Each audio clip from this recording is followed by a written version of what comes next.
Не направивме масовни протести бидејќи не ни беше гарантирана безбедноста.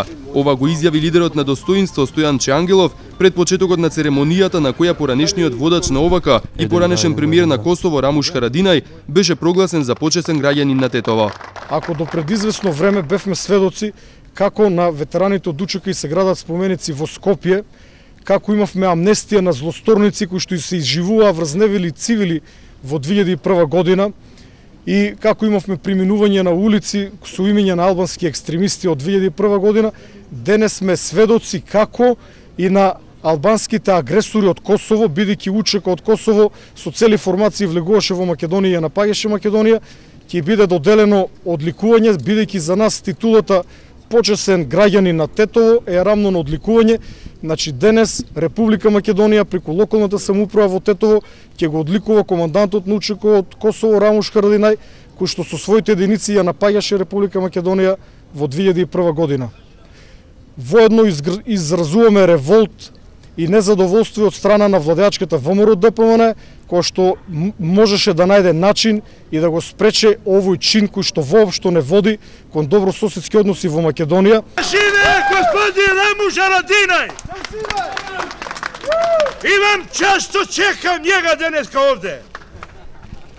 Ој е нашиот ерој. Како ови македонци су чекали да дојде Дачич овде, ми чекамо наш Рамуш Харадинај.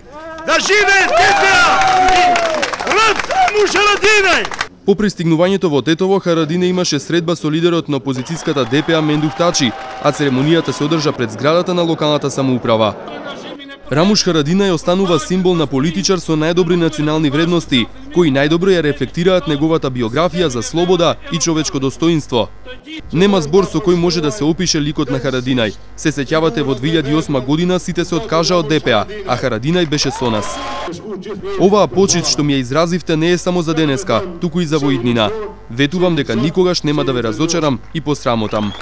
Прогласувањето на Харадинај за почесен граѓанин на Тетово предизвика многу реакции. Откако без гласање Општинскиот совет ја донесе одлуката, седницата ја напуштија советниците македонци. Според нив таа точка на дневен ред била ставена без претходна координација, со што бил прекршен деловникот. По ова од Државниот инспекторат за локална самоуправа ја поништи одлуката на Советот на Општина Тетово. За почестите за Харадинај, тетовци имаат различни мислења, поделени по етничка линија. Мислим дека не е време. Човекот е правно прав, ама времето е лошо. Може да се зачека малку, ако баш толку треба да Харадинај да биде наш сограѓанин овдека почестен и така. Тоа е моето мислење. Сигурно дека треба да биде. Зошто?